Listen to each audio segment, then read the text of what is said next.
శ్రీ కంచి కామాక్షి అమ్మవారి జ్యోతిశక్తి పీఠం. మీకు ఎటువంటి సమస్యలు ఉన్నా ఫోన్ ద్వారానే మా గురువు గారు జ్యోతిష్యం చెబుతున్నారు. భార్యాభర్తల కలహాలు, ప్రేమించిన వారు దూరం కావడం, డబ్బు, వ్యాపార సమస్యలు, పెళ్లి కుదరకపోవడం, సంబంధాల సమస్యలు, గ్రహ దోషాలు, భూమి వాస్తు దోషాలు, విదేశీ ప్రయాణం కోసం, ఆరోగ్య సమస్యలు, కుటుంబ సమస్యలు, లక్ష్మీ శాంతి, గృహశాంతి, వివాహం ఆలస్యం కావడం, స్త్రీ పురుష వశీకరణం, నాగదోష నరఘోష సమస్యలు, సినీ ఫీల్డ్ గురించి, విడాకులు, కోర్టు సమస్యలు, రియల్ ఎస్టేట్ సమస్యలు, రాజకీయం, ప్రమోషన్ గురించి, శత్రు వశీకరణ, చెడు ప్రయోగాలు. మీరు ఎక్కడెక్కడో జ్యోతిష్యం చెప్పించుకుని అది నెరవేరలేదని బాధపడుతున్నారా? స్త్రీ పురుష వశీకరణకు ప్రత్యేక పూజలు చేసి మా గురువు గారు 100% పరిష్కారాన్ని చూపిస్తారు. ఎటువంటి సమస్యలకైనా ఒక్కసారి నమ్మకంతో మా గురువు గారు గోపీరాజు గారిని సంప్రదించండి. Phone number 9815559967. తెల్ల పేపర్ మీద రాసి పెట్టుకోండి. పక్కగా ఇదే జరుగుతుంది. ముమ్మాళ్ళు కూడా ఇదే ప్రయత్నం చేయండి. ముమ్మారు కూడా ఇదే ప్రయత్నం చేస్తారు. ఇలాగే ఉంటుంది.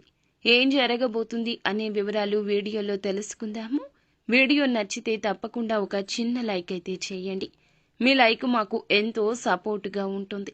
ఇక ఆలస్యం చేయకుండా వీడియోలోకి వచ్చేద్దాము. వ్యక్తిగత జీవితంలో కొన్ని ఆటుపోట్లు ఎదుర్కొంటున్నప్పుడు, ఏమైనా సమస్యలు వచ్చినప్పుడు వాటిని ఎవరికి పడితే వారితో షేర్ చేయడం మంచిది కాదు. ఎందుకంటే చెడు కోరుకునే వ్యక్తులు మీ చుట్టూ ఉన్నారు. మీ జీవితంలో ఎటువంటి సమస్యలు వచ్చినా వారు ఆనందిస్తారు. మీరు బాధతో వాటిని వారితో షేర్ చేసుకున్నా సరే వాటిని చూసి సంతోషిస్తారు. ఆ యొక్క బాధను చూసి సంతోషపడతారు తప్పితే బాధపడరు. అయితే మీ యొక్క జీవితంలో అనేక రకాల అనర్థాలు తెచ్చిపెడుతుంటారు. ఒక రకమైన సైకోయిజాన్ని మీ తోటి ఉన్న శత్రువులు మీ పైన చూపిస్తుంటారు. కాబట్టి ఇకనైనా మేల్కోండి. ఎవరితో ఏ విధంగా నడుచుకోవాలి అనే దాని గురించి అవగాహన ఉండాలి. లేకపోతే లేనిపోని సమస్యలు తెచ్చుకునే అవకాశం ఉంటుంది. అలాగే ఈ రాశికి చెందిన వ్యాపారస్తులకు ఈ రోజున సవాళ్లతో కూడుకున్న సమయం అని చెప్పాలి. చాలా కాలంగా ఎదుర్కొంటున్న ఒక సమస్యకు పరిష్కారం లభిస్తుంది. మరొక సమస్య ఉత్పన్నమయ్యే అవకాశం ఉంది.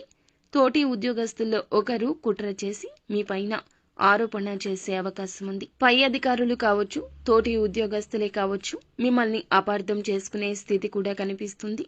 తగిన జాగ్రత్త పాటించండి. ఎవరైతే విదేశాలకు వెళ్లాలని ప్రయత్నం చేసి రిజల్ట్స్ కోసం చూస్తున్నారో సఫలీకృతమయ్యే ఒక బిగ్ అప్డేట్ వింటారు. అనుకున్న విజయాలు సాధిస్తారు. అలాగే దానికి సంబంధించి ఒక మంచి వార్తను వినబోతున్నారు. ఈ యొక్క వార్త మీ యొక్క కుటుంబాన్ని కూడా సంతోషపరుస్తుంది. తోబుట్టువులతో కానీ, సంతానంతో కానీ, కుటుంబ సభ్యులతో కానీ విభేదాల కారణంగా దూరంగా ఉంటుంటే వారితో ఉన్న విభేదాలు పరిష్కరించుకునే ఒక అవకాశం ఈ రోజు వస్తుంది. ఆ అవకాశాన్ని పరమశివుడే ఇవ్వబోతున్నాడు. అవకాశాన్ని సద్వినియోగం చేసుకోండి. మీ యొక్క బాధ మొత్తం పోతుంది. అలాగే ఎవరైతే పోటీ పరీక్షలకు సిద్ధపడుతున్నారో ఈ మధ్య కాలంలో కొన్ని డౌట్స్ ఉంటే కనుక క్లారిటీ చేసుకునే విధంగా ఉపాధ్యాయుల యొక్క ఖచ్చిత సపోర్ట్ అనేది కలగబోతుంది. మీ యొక్క అనుమానాలు నివృత్తి చేసుకునే ఈ సదవకాశం వారి వద్ద నుంచి, వారి మద్దతు నుంచి కలగబోతుంది. అవకాశాన్ని ఉపయోగించుకోండి. నూతన వ్యాపార పెట్టుబడి కోసం, లేదా ఏదైనా రుణం తీర్చడం కోసం, లేదా ఏదైనా కష్టంలో ఉంటే డబ్బు ఆకస్మికంగా చేతికి అందే అవకాశం ఉంది. లోన్స్ శాంక్షన్ కావడం కావచ్చు. మీరు చేస్తున్న ప్రయత్నాల రీత్యా ఫలప్రదమైన ఫలాలు దక్కబోతున్నాయి. ఖచ్చితంగా డబ్బు సమకూర్చుకుంటారు. అలాగే ఈ రాశి వారు ఎవరైనా సరే చాలా రోజులుగా అనారోగ్య సమస్యలతో ఇబ్బంది పడుతుంటే ఉపశమనం లభించే అవకాశం ఉంది. కొంతమంది వ్యక్తులు ఈ యొక్క ఉపశమనాన్ని సూచించే అవకాశం ఉంది. రాజకీయ నాయకులకు గాని, మంచి రంగాల్లో ఉన్న వారికి గాని సమయం బాగా కలిసి వస్తుంది. రాజకీయ నేపథ్యం ఉన్న ఒక వివాహ శుభ కార్యక్రమానికి లేదా ఒక శుభ కార్యక్రమానికి హాజరవుతారు. అక్కడ పై స్థానంలో ఉన్న రాజకీయ నేతలను కలుసుకుంటారు. వారితో కాసేపు చర్చించే అవకాశం ఉంది.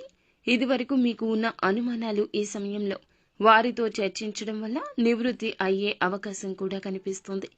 ఉద్యోగార్థులకు ఒక అవకాశం ముందుకొస్తుంది.